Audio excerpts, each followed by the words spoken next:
Hermanos, Dios los bendiga a todos en el nombre del Señor Jesucristo. Estamos en la tercera entrega de la serie Aprendiendo a Caminar de la Mano de Dios. La primera fue, distinguimos el domingo, ¿no? El Día del Señor.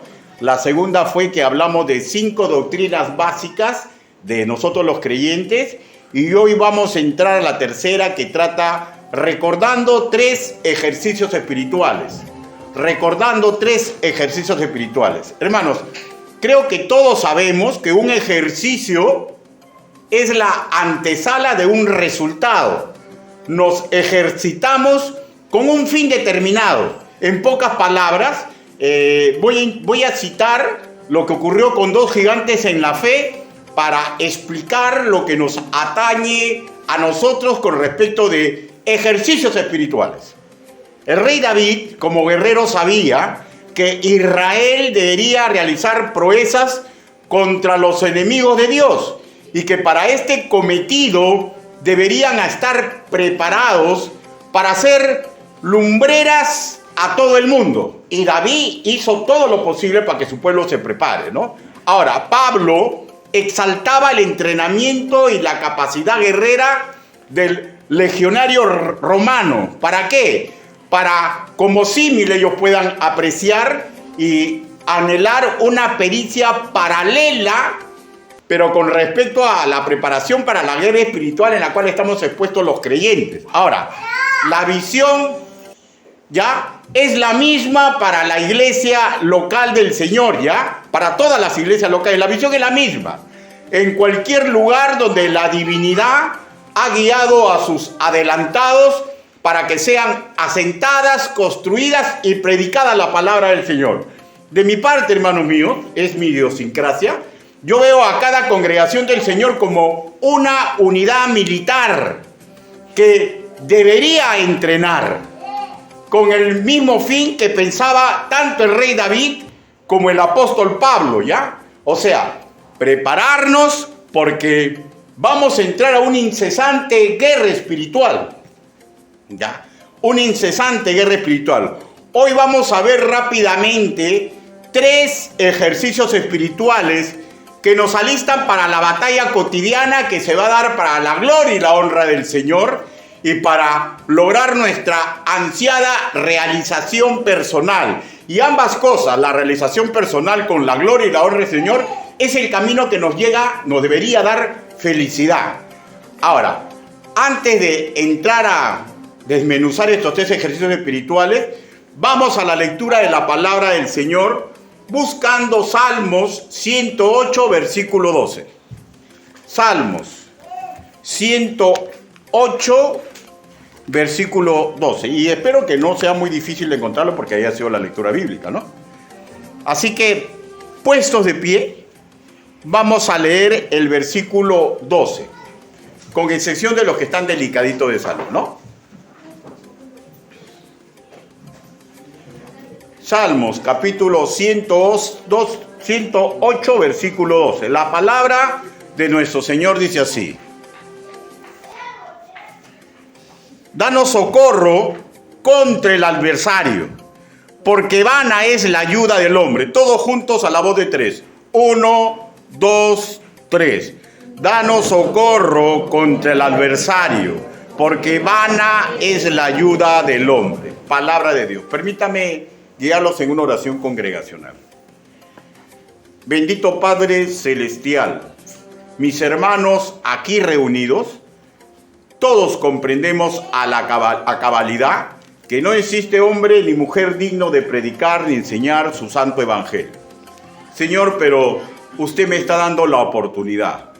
Hable, Señor Yahvé. Utilice, por favor, el trabajo que he preparado para usted, para que rebote en la mente de mis hermanos y a mí me haga recordar, Señor, y nunca olvidar la importancia de estos 3 ejercicios espirituales. Así le pedimos, así le suplicamos, porque la Iglesia Bíblica Bautista Misionera Jesús el Salvador quiere aprender a caminar agarrado de su mano. Ayúdenos, papito lindo. Así le pedimos, así le suplicamos en el nombre bendito del Señor Jesucristo. Amén. Dios los bendiga, hermanos. Tomen asiento, por favor. Miren, en síntesis, ¿no? En el Salmo 108, que fue nuestra lectura bíblica, está dividido, según los biblistas, en dos bloques, ¿ya?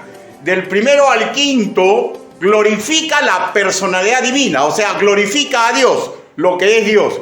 Pero del sexto al treceavo, se nos habla de la confianza que debe generar en el pueblo de Dios de la persona divina. La confianza en que debían andar las 12 tribus. En analogía, la confianza con la cual nosotros debemos andar de la mano de Dios.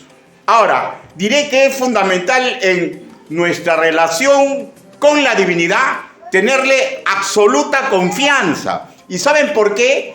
Porque hablando otra vez desde la perspectiva guerrera, ¿no?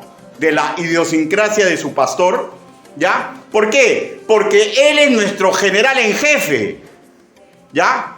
Y colaborar con nuestro testimonio en glorificar su santo nombre, ¿ya? Son dos cosas que tenemos que aprenderlas de él. Y vuelvo a repetir, él es nuestro general en jefe, ¿ya?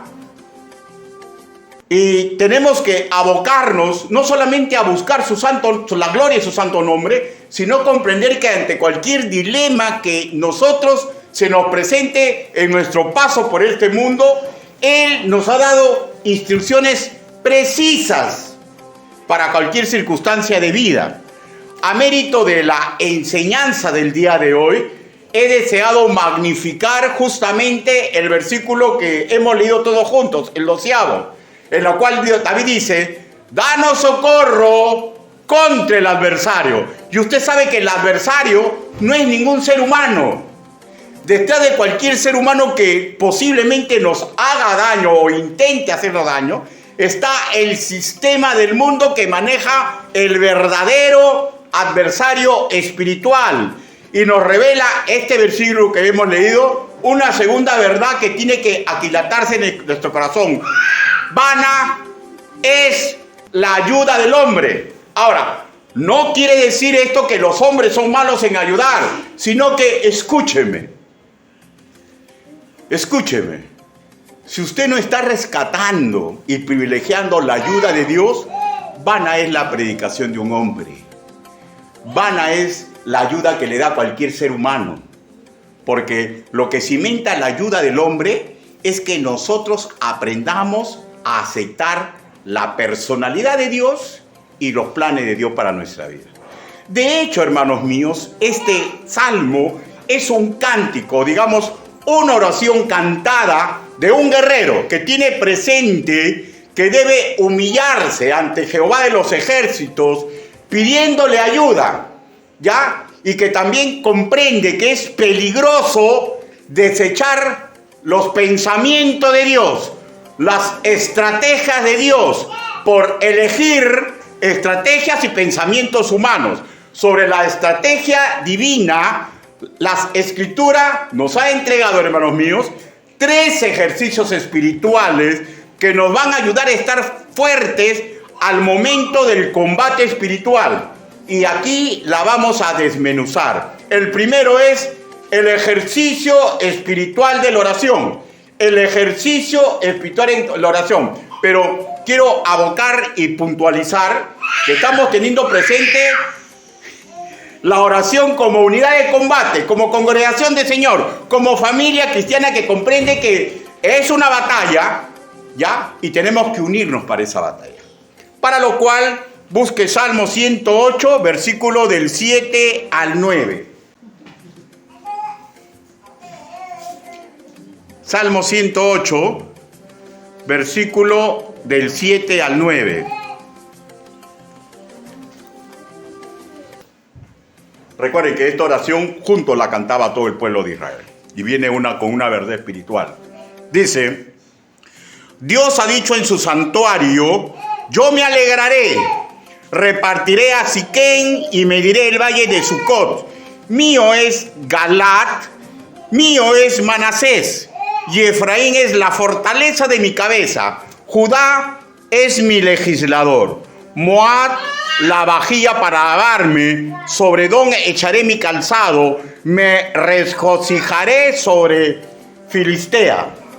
Hermanos, por favor escúchenme. Ya hemos expresado que todo el salmo es un cántico o una oración cantada para Jehová de los ejércitos, solicitando su auxilio. Y en los versos que hemos leído nos entera de una circunstancia muy particular que facilitaba el triunfo de Israel sobre sus enemigos. ¿Y cuál es esa particularidad? La particularidad que estoy hablando, un binomio perfecto. Dios gozándose, direccionando a su pueblo. Se escribe que Dios se alegra. De hecho, al ver que los suyos, en este caso en particular, las 12 tribus israelitas, contribuyen con sus dones, con las habilidades que Él le dio y con la sincera disposición del que los comanda, el rey David. Y tengámoslo por seguro, es lo mismo para cualquiera de las congregaciones de la actualidad. Dios se alegra cuando los de la unidad de combate de cualquier congregación en cualquier tiempo ha decidido entregar sus dones, ha decidido entregar sus talentos, ha decidido dejarse comandar por el hombre que circunstancialmente está a la cabeza.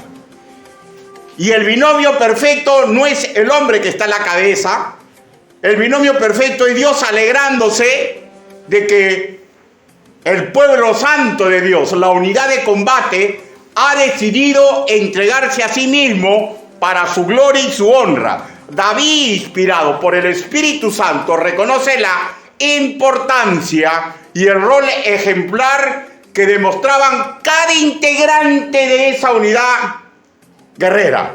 Por ejemplo, le dice, ¿no? Sobre la tribu de Efraín, es la fortaleza de mi cabeza. Y de Judá, tribu a la cual él pertenecía, le llama legislador. Y creo que es una clara alusión, hermanos míos, ya con respecto de él, de que él era el ejecutivo de Israel, era el que legislaba. Pero quiero que se den cuenta que comienza a decir virtudes, actividades de cada uno de los miembros de esa unidad de combate que vamos a llevar los escuadrones del Dios viviente de Israel. La historia de Israel nos enseña que cuando cada componente, escúcheme, ocupa su lugar y hace caso a las órdenes divinas que son interpretadas mediante la exposición de la palabra del Señor, nunca los israelitas pudieron ser vencidos. E inversamente, cuando no guardaron este patrón divino, vivieron debilitados, incluso fueron sometidos por sus enemigos, no siendo desaparecidos de la historia de la humanidad, solo por la inmensa misericordia de Dios y su peculiar forma de amarlos. Dios tiene una forma muy peculiar de amarnos, ¿no, hermanos míos? ¿No? Por más rebelde que seamos, Él nos sigue amando. Pero Él desea que seamos dadivosos con ese amor, hermanos míos. Y no dadivosos con Dios, sino dadivosos con el trabajo que tenemos que tener en la congregación que nos da cabida. Asimismo, hermanos míos, vamos al otro renglón. Cuando David, que reinaba sobre Israel, menospreció y abusó sobre uno solo de los que dirigía, ¿ya? Ustedes saben lo que ocurrió, ¿no? Dios menospreció, ¿ya? Y disciplinó a David, ¿ya? Porque esa es la realidad, hermanos míos. La congregación de Israel tiene que darse cuenta que hay funestas consecuencias, no interesa quién sea usted, ¿ya? Y quién sea el que esté a la cabeza de la congregación. Cuando rompemos este modelo, toda la congregación va a sufrir, ¿ya? Toda la congregación va a sufrir. Hermanos, un culto podría conceptualizarse también como un ejercicio en el cual toda la congregación en una forma ordenada da sus dones y capacidades, ¿ya? ¿Y cuándo se da esto? Cuando se equipa un equipo de trabajo. que aprenden a respetar el encargo y la función asignada, y cuando la congregación, escúcheme, aprende a mantener un pío interés en el culto para el Señor, ¿ya? Y Dios se alegra porque, vuelvo a repetir, el culto del principio a fin es para el Señor, pero dense cuenta que el culto tiene un énfasis educativo para prepararnos distinguidamente a los problemas que van a venir el lunes, el martes, el miércoles, el jueves, el viernes, el sábado, hasta que se nos vuelva a preparar distinguidamente en el culto del Señor. Por eso lo ideal es que en la medida que sea posible, todos los que intervengan en los roles del culto aprenden y asimilen la responsabilidad que le atañe, que no empieza en el culto, empieza desde antes. Cuando se les dice la relación, cuando se dice que comience a respetar al que está en la cabeza y cuando se dice que tenemos que orar como una unidad de combate. ¿Usted se equivoca? Yo también. Pero justamente son las prédicas para intentar mejorar en aquello que nos damos cuenta que estamos deficientes. Hermanos míos, recordemos que el que elige, levanta y da la oportunidad es Dios mismo, ¿ya? Mediante la herramienta humana que se denomina pastor y la asamblea, ¿ya? Pero dése cuenta, si está menguando en el culto, es porque Dios comprende de que no debe participar todavía, porque hay conflictos que tiene que resolver, ¿ya? ¿Me comprende, no?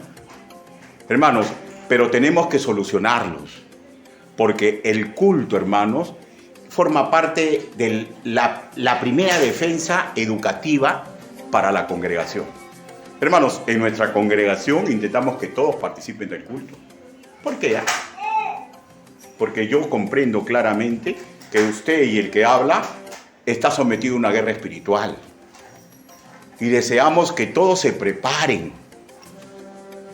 Ahora, busquemos Juan, capítulo 15, versículo 16.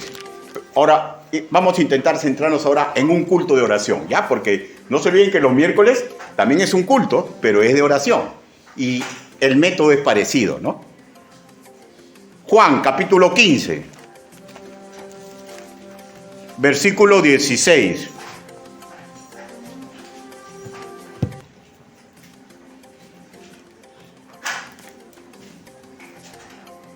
¿Lo tenemos, hermanos? Amén. Ya, sin perder Salmos, ¿ya? Salmos capítulo 15, versículo 16. No me eligiste vosotros a mí, sino que yo os elegí a vosotros y os he puesto para que vayáis y llevéis fruto, y vuestro fruto permanezca, para que todo lo que pidiereis el Padre en mi nombre, Él os lo dé. Hermanos, ahora vamos a centrarnos justamente a la oración de un culto, ¿no? Un culto de oración viene a tener el mismo tenor del culto dominical. ¿Por qué? Porque le damos la gloria y la honra de Dios. Pero en este caso particular, acudimos ante su trono de gracia, no solamente a reconocerle lo que es nuestro general en jefe, nuestro sustentador, sino que tenemos en este culto de oración una característica sumamente especial. Nos reunimos para pedir por las futuras batallas que vamos a entablar. Nos reunimos para orar y pedirle a nuestro general en jefe que ayude a nuestros aliados, escúcheme ya, que por motivos X no están presentes en ese culto de oración. ¿Por qué no están presentes? Cada uno sabe su motivo, ¿ya? Pero los que entran al culto de oración están orando por sus aliados que han decidido voluntariamente, por X motivo, no participar en la batalla espiritual antes que empiece. Pregunto, y no me responda, piense, ¿oramos por usted? ¿Oramos por sus pedidos? Pregunto, ¿desde cuándo usted no se une a esa batalla? Pero los que están en la trinchera no están buscando que los otros estén en la trinchera. Simplemente tenemos que combatir. Porque los que no están en la trinchera son nuestros aliados. hermanos en la fe, e incluso hermanos de otras partes del mundo que nos han pedido, ¿no? Y nosotros hemos agregado esas peticiones al culto de oración. No oramos, hermanos míos, para la destrucción de seres humanos. No oramos para nada de eso, ni para que Dios entregue desgracias a otros, a los que se nos oponen. Oramos por la situación que Jesús nos dijo que teníamos que orar. Lucas, capítulo 6. Ese es mi compadre. Así, futuro predicador. Ya tenemos dos futuros predicadores. Lucas, capítulo 6. Lucas, capítulo 6, versículo 27 y 28. Miren lo que dice. Lucas, capítulo 6, 27 al 28. Pero a vosotros lo que oís, os digo, amad a vuestros enemigos, hacer el bien a lo que os aborrece. 28. Dice, bendecí a los que os maldicen y orad por los que os calumnian. ¿Es claro, no, hermanos míos? O sea, nos unimos por orar por nuestros aliados. Y no nos unimos para que aquellos que le hacen daño a nuestros aliados sean maldecidos. Hermanos, ese es el espíritu de la oración. ¿Ya? Ese es el espíritu por el cual nos unimos. Asimismo, hermanos míos, comprendemos que no interesan los abolencos ni los parentescos, ¿no? Oramos todos juntos como la iglesia neotestamentaria. Hermano, hay varias oraciones que cuando me toca dirigir o cuando me toca orar y cuando cierro mis ojos y digo, sí Señor, yo ni sé quiénes son, hermanos míos. Hay un sinnúmero de nombres que yo ni conozco. Pero yo sé que esos nombres han cautivado el corazón de mi equipo de combate, ¿ya? Mi congregación, ni los conozco.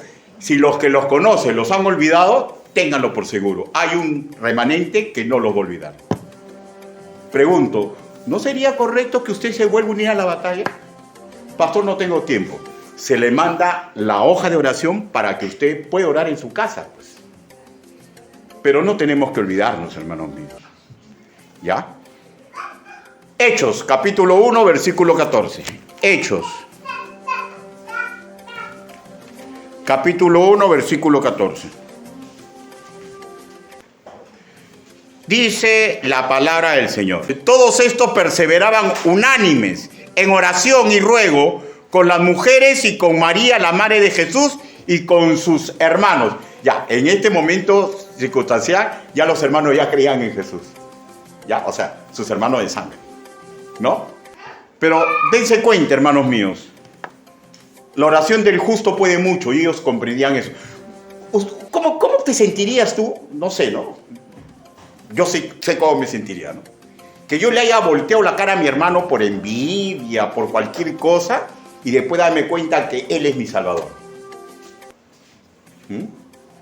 Y ellos comprendían, no interesa mi pasado, ¿ya?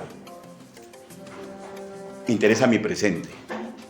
Y ellos comprendían que la oración del justo puede mucho. Y se unían como pueblo de Dios, hermano. Dice, unánimes oraban. Hermano, la circunstancia histórica no interesa, ¿ya?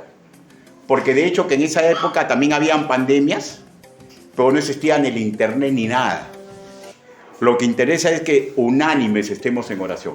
Yo sé que es difícil pues, porque tú estás en ahí y pasa el gatito, pasa esto, pasa eso, y te distrae, ¿no? Pero no se olviden que nuestro Dios no es religioso.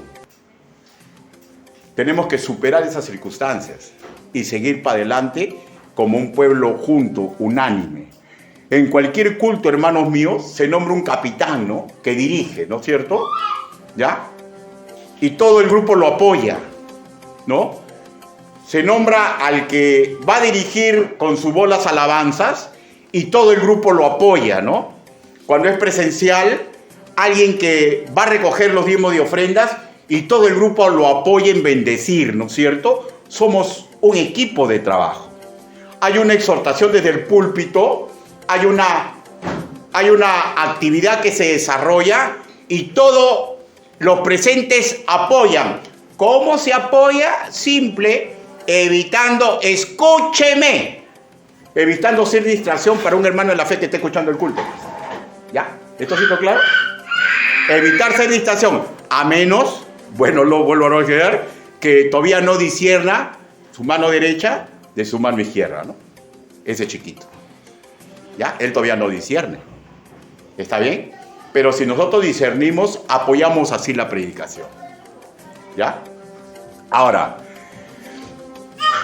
sean presenciales o virtuales, un culto de oración es sumamente importante, ¿ya? Porque juntos en el mismo espíritu oramos a Dios por la victoria, para consolación de penas y aparentes y o verdaderas derrotas que estamos teniendo en este mundo. Hermano, ¿usted se ha dado cuenta que al final del culto de oración se les agradece?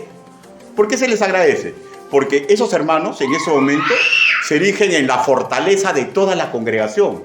¿De quiénes? De los que han pedido oración. ¿Ya? Se erigen en la fortaleza de toda la congregación. Yo pido por penas que no son mis penas, pero son penas de mis hermanos. Y a veces ni los conozco, pero son penas de mis hermanos. Yo pido para que triunfen personas que ni conozco, pero mis hermanos, los de unidad de combate, su corazón está cautivado, pues esas personas ya han pedido que lo apoyen en oración. Porque somos un equipo, ¿no? Somos un equipo de trabajo. Y a veces, hermanos míos, tomamos decisiones trascendentales, ¿no? Y la lógica indica, hermanos míos, que tenemos que aprender a cimentar esas decisiones con la oración, porque es el arma que se nos ha dado. Y siempre es bueno que recordemos ya nuestro propio pasado, ¿no, hermanos? Hablo de las decisiones que tomamos sin oración y nos llevó a traspiés ministeriales, ¿no?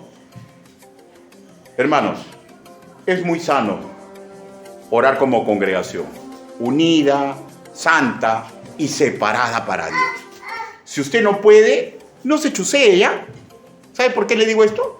Porque Dios sabe sus circunstancias. Pero si usted puede y no lo hace, hermano, el que sabe hacer lo bueno y no lo hace, ¿qué dice la Biblia? Si no puede, no puede, ¿no? Yo, por ejemplo, me encanta mucho cuando Kelly me escribe a mí esto, me dice, pastor, estoy en el carro, todavía no puedo. No te conectes, yo le digo. ¿Sabes por qué le digo que no te conectes? Porque tiene que estar presente, que es una guerra espiritual. Y cuando ella se conecta a una situación donde no está segura, le pueden suceder muchas cosas. ¿No es cierto? Pero si estoy en un lugar seguro, ¿por qué no nos conectamos, hermano? ¿Ah? Y le voy a explicar. Porque usted todavía tiene cosas que solucionar. Pero soluciónelas. Porque los días y las horas pasan y el tiempo perdido, escúcheme, no se recupera nunca jamás. Tengámoslo por seguro, ¿ya?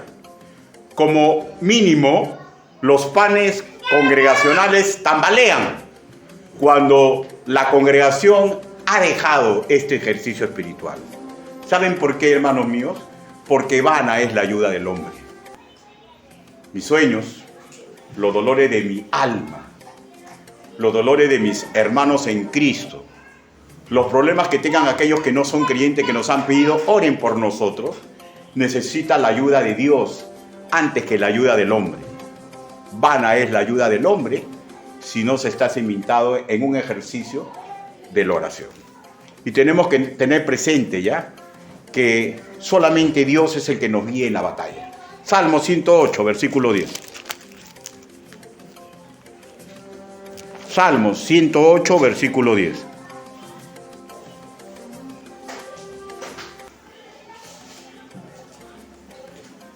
Dice, ¿quién me guiará a la ciudad fortificada? ¿Quién me guiará hasta Edom? Batalla, guerra. Y antes de la guerra, como pueblo santo, elevaban plegaria a Dios. Porque los planes y las estrategias tienen que venir de Dios. No olvidemos, hermanos míos, ¿ya?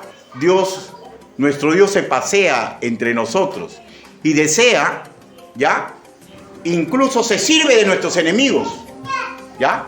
Salmo 108, versículo 9, dice, Moab, enemigo de Israel, la vasija para lavarme, Sobre Edom echaré mi calzado, me regocijaré sobre Filistea. Hermanos, por favor, escúcheme, ¿ya? No hay circunstancia que planee nuestro enemigo máximo, que utilice cualquier situación que no esté en las manos de Dios. Por eso Dios nos dice, considera mi personalidad, ¿quién soy yo? Yo soy el que te lleva en la batalla. No te asustes, Ricardo. No te asustes, Giorgio. No te asustes, María. No te asustes, Amelia. Yo soy tu general en jefe. Tus enemigos no son nada. Yo te he prometido salvación. Yo te he prometido guía. Déjate guiar. Lo mismo para ustedes, lo mismo para mí. Hermano, qué difícil es la vida, ¿no? ¿Cuántas veces usted ha llorado en su cama solas y le ha dicho al Señor, Señor, yo quiero ya descansar? ¿Por qué no me lleva, Señor? ¿Alguna vez le ha pasado eso a usted? A mí, bastantes veces. Diciéndole al Señor, por favor, llévame. Ya quiero descansar. ¿Y saben lo que a veces me ha ocurrido? ¿Saben lo que me ha ocurrido? Ring, teléfono. Trim, persona. Situación. Y todo solucionado. Y yo levanto mi mirada y digo, eres tú. Y solamente tú. La oración antecede a la victoria. Y si la circunstancia no pasa, pero saben lo que sí pasa, que llega un momento en que estabiliza y le da paz al corazón del guerrero. Hermanos, la oración es sumamente importante. Las Escrituras nos enseñan modelos para guiar nuestro ministerio, no para que evitemos sufrimientos, ¿ya? La Escritura nos entrega modelos para acercarnos a los planes y la visión de Dios, no para alejarnos. Entonces, si nos estamos alejando, es que nuestro yo está desembarcando la voluntad de Dios en nuestra vida. George Mueller, de Bristol, Inglaterra, que vivió en el siglo XIX, tenía una fe increíble, ¿ya? Miren lo que hizo este varón. Dicen que él recaudó millones de dólares para alimentar a huérfanos, sin pedirle nada a nadie. Solo le contaba sus necesidades a Dios. Creo que tenemos ese librito, ¿no? ¿Sí? ¿No? Y se le decían, pero hay que pedir ayuda. No decía. Dice que doblaba sus rodillas y hacía a los huérfanos que doblen sus rodillas. Oraba y Dios solucionaba. Y cuenta su historia, que a veces era así automático. Él oraba y le estaban tocando a la puerta del orfanato. Cuenta la historia de que una vez no hay para comer de los huérfanos. No había. Y muchos de sus compañeros le decían, pero hermano, no sé cómo lo darían, ¿no? Pero hay que hacer una planificación, hay que pedir. No, Dios es nuestro sostén. Y dice que él se metió a su oficina, oró, y dice que tocó la puerta un panadero. Y diciéndole que en el palacio del rey iba a haber un agasajo, ¿no? Pero como llegaron un poco tarde, la etiqueta indicaba que ya no podían pasar. Y que el hombre regresaba con todos los manjares para el palacio del rey y pasó por la puerta del orfanato y dijo, bueno, que alguien lo use. Hermano, te mando esto. Y dice que él le dijo, tú no me lo mandas, tú lo traes. El que lo manda es Dios. ¿Ya, hermanos? La historia de su vida de este hombre es increíble, es muy educativa, ¿ya? Sobre el poder de la oración. Y yo doy testimonio, hermano, porque yo he visto el poder de mi oración, no en mi oración, ¿no? Sino el poder de Dios cuando me parecía que todo estaba perdido. Nos prepara así para la guerra, porque renueva nuestra fe. Nos vuelve a ser grandes cuando queremos volvernos enanos, ¿no? Qué enano, ¿no? Decirle, Señor, llévame, ya no quiero luchar, ¿no? Y de repente me regresa a ser un gigante en la fe. Pasemos al segundo ejercicio espiritual. El segundo ejercicio espiritual. hablemos de el ejercicio del ayuno, el ejercicio espiritual del ayuno. Y aquí hay una pregunta fundamental. ¿Por qué los discípulos durante el ministerio de Jesús no ayunaban? ¿Por qué los discípulos durante el ministerio de Jesús no ayunaban? Vayamos a las Escrituras. Marcos, capítulo 2, versículo del 18 al 20. El Evangelio según Marcos, capítulo 2, versículo del 18 al 20. ¿Lo tienen? Marcos, capítulo 2, versículo del 18 al 20. Y paso a leer. Y los discípulos de Juan y los de los fariseos ayunaban y vinieron y le dijeron: ¿por qué los discípulos de Juan y los de los fariseos ayunan y tus discípulos no ayunan? Jesús le dijo: ¿acaso pueden los que están de bodas ayunar mientras está con ellos el esposo? Entre tanto que tienen consigo al esposo, no pueden ayudar. Pues vendrán días cuando el esposo les será quitado, y entonces en aquellos días ayunarán. Bueno, pues en sí, el ayuno es un acto de humillación en la cual reconocemos que necesitamos mucho de nuestro Salvador personal, el que ya partió, pero regresará. Pero en el hoy, desde que el Señor partió hasta que Él regrese, hay que ayunar. Es un ejercicio espiritual reconocido por el mismo Señor, un ejercicio que es hecho mientras que Él no esté con nosotros. Los ayunos, las vigilias, clasifican como ejercicios espirituales necesarios por nuestra fragilidad emotiva, en donde necesitamos de Él, y así reconocemos que aunque no estamos con su presencia, mediante el Espíritu Santo nos continúa apoyando para las batallas y nos consuela en nuestras aparentes y verdaderos reveses. El pastor y maestro bautista Charles Stanley da conceptos sobre el ayuno y la vigilia, escribiendo lo siguiente: al realizarlos correctamente, damos muestra de que somos capaces de privarnos de nuestras necesidades primordiales para agradar a Dios. Agregaré que los ejercicios espirituales no son para persuadirlo, obligarlo o acelerar sus decisiones, solo para agradarlo. Son ejercicios de un guerrero de élite, y se supone que toda la iglesia debe serlo. Un guerrero de élite que se apresta para la batalla, agradando al que lo llamó para combatir contra potestades satánicas. Llegamos así al tercer ejercicio que nos ayuda para la batalla. Y estoy hablando de el ejercitarse mediante las vigilias. El ejercitarse mediante las vigilias. Una vigilia es una reunión dedicada al Señor, un encuentro donde continuamos con nuestra preparación para realizar la obra.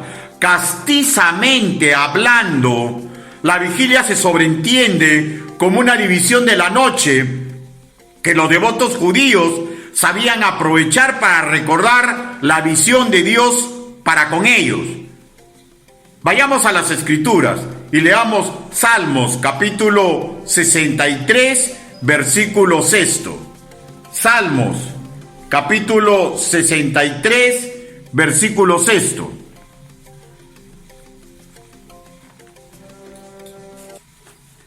Salmos capítulo 63, versículo 6. Cuando me acordé de ti en mi lecho, cuando medité en ti en las vigilias de la noche. En el mismo tenor se escribe en Salmos capítulo 119, versículo 148, que dice así: se anticiparon mis ojos a las vigilias de la noche para meditar en tus mandatos. Los judíos, antes de la dominación romana, dividían la noche en tres partes.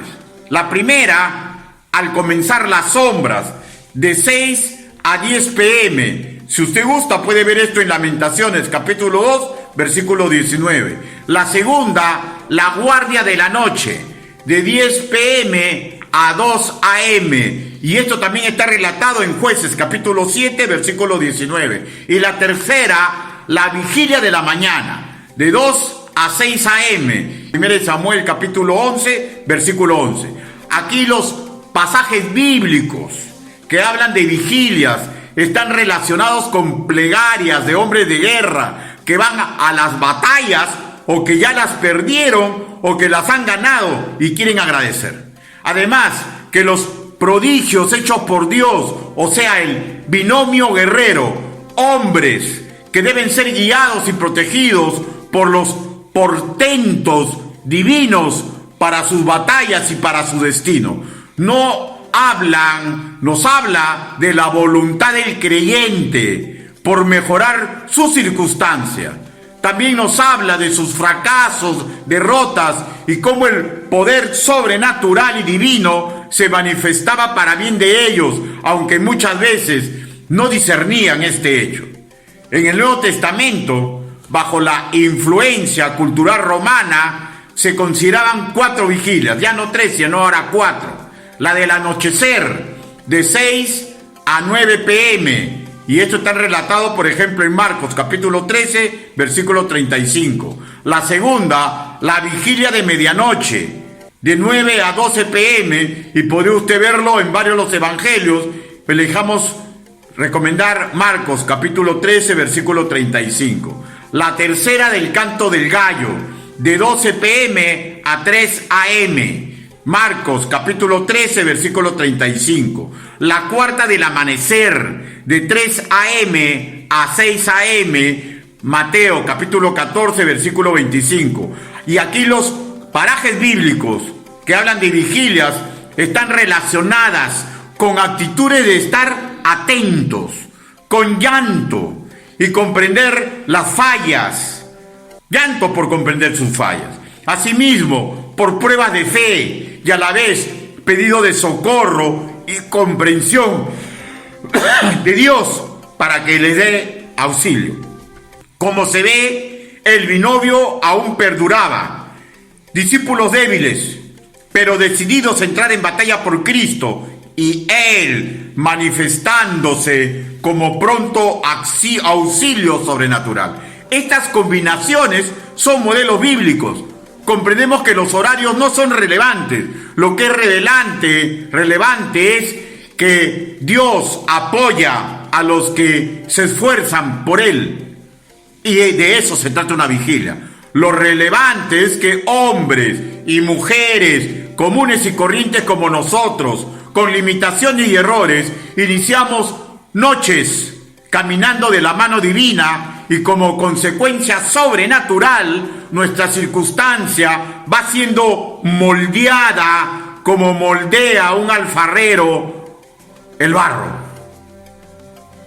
Nuestra mente fortalecida para la gloria y honra de Dios y en beneficio del trabajo de la Gran Comisión.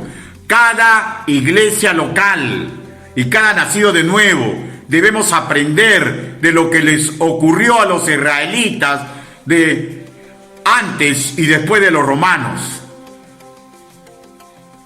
Y debemos aprender las congregaciones, de lo que ocurrió con las congregaciones del Nuevo Testamento.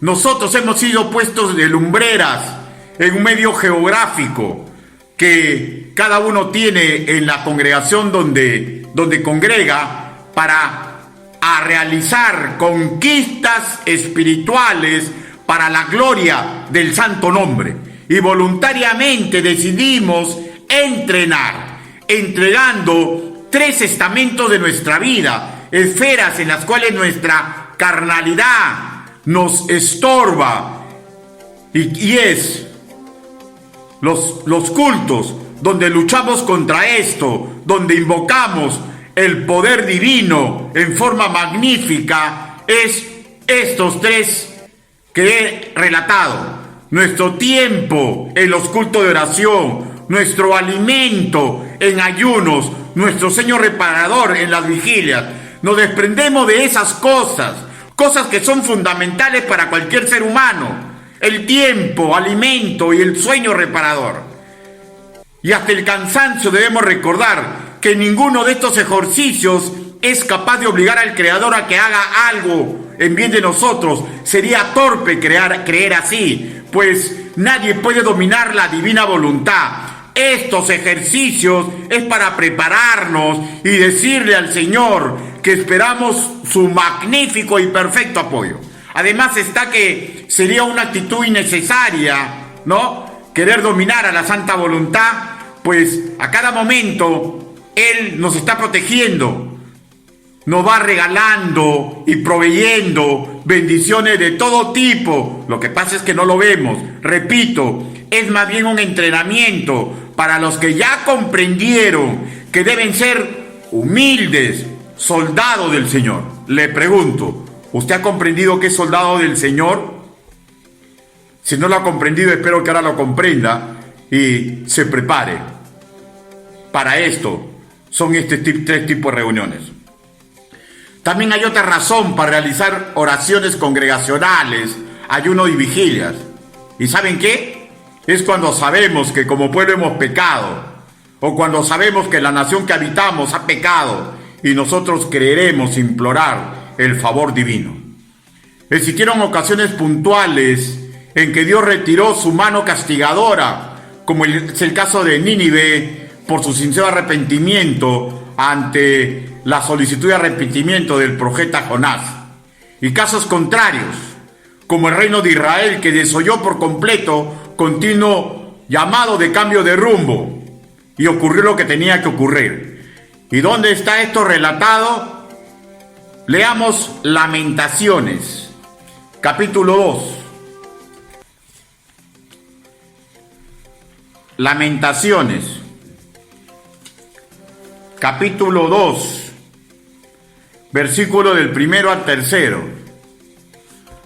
Lamentaciones, capítulo 2, versículo del 1 al 3. Y dice la palabra del Señor: ¿Cómo oscureció el Señor en su furor a la hija de Sión? Derivó del cielo a la tierra la hermosura de Israel. Y no se acordó del estrado de sus pies en el día de su furor. Destruyó el Señor y no perdonó.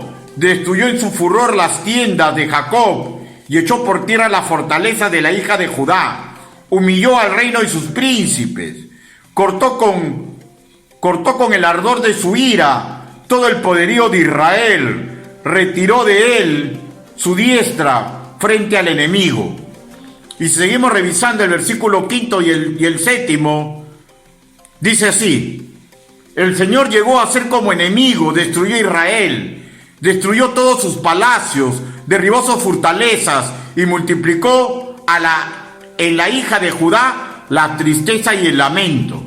Quitó su tienda como enramada de huerto, destruyó el lugar en donde se congregaban. Jehová ha hecho olvidar las fiestas solemnes y los días de reposo en Sión, y en el ardor de su ira ha desechado al rey y al sacerdote. Desochó el Señor su altar, menospreció su santuario, ha entregado en mano del enemigo los muros de sus palacios, hicieron resonar su voz en la casa de Jehová como en día de fiesta.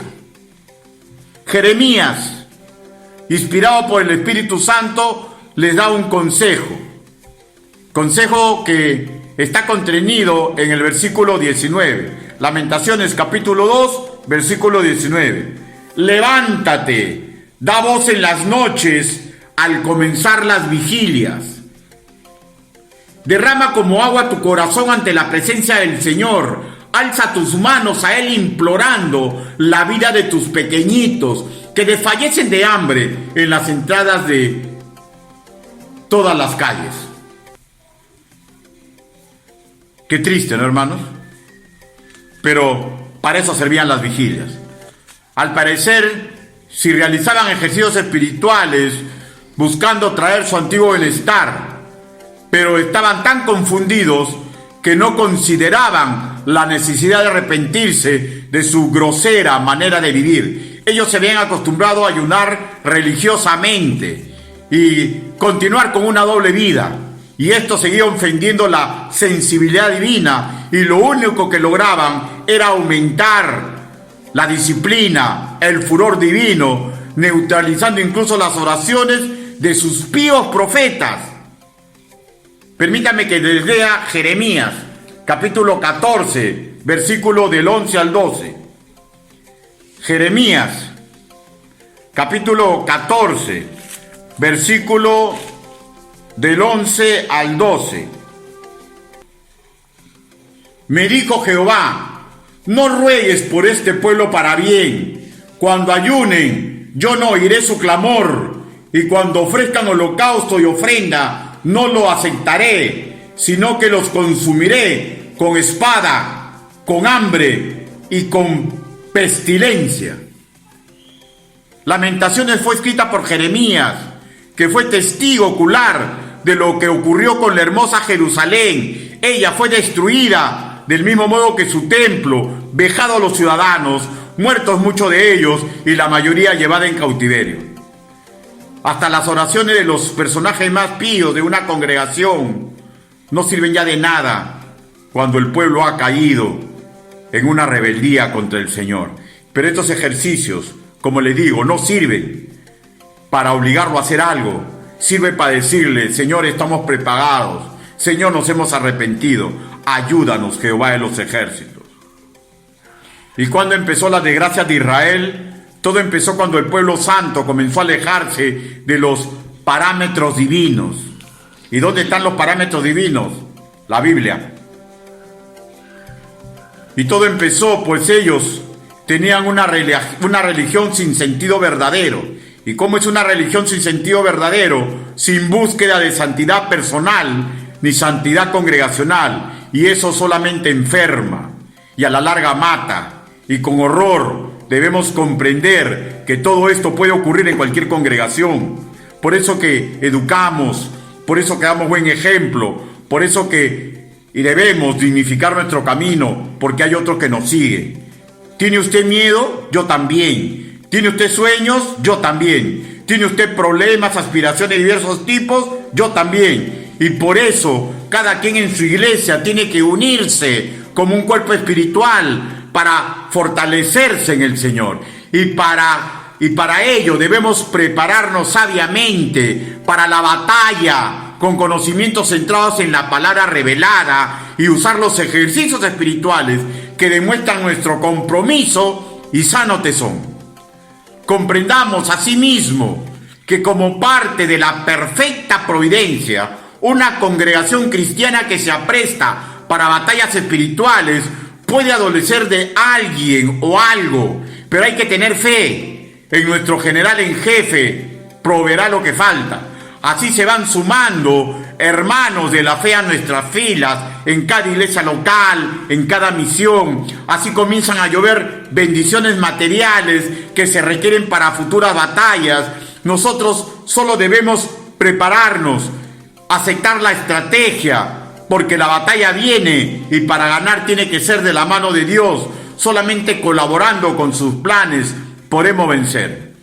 Quiera Dios que comprendamos a cabalidad el significado verdadero de estos tres ejercicios espirituales, y la mayoría de nosotros, luego de ejercitarnos de la manera ya nombrada, salgamos mejor preparados para el bien de nuestras familias y de las obras en las cuales servimos. Que estos tres ejercicios espirituales sean el preámbulo de muchas victorias para la gloria y la honra del santo nombre. Debemos aprender a escuchar la voz escritural, sí, para escuchar su santa voz, un susurro santo en nuestro corazón de soldados, convenciéndonos de lo correcto por hacer. Unámonos para prepararnos prestos para futuros conflictos espirituales, humildemente recordando los principios de nuestra fe y práctica. Nunca olvidemos el testimonio nefasto de Israel, que sucumbió, y el magnífico testimonio de Israel cuando prevaleció. Ni olvidemos lo magnífico de la iglesia primitiva. Pero vuelvo a decir, por favor escuche, una golondrina no hace verano.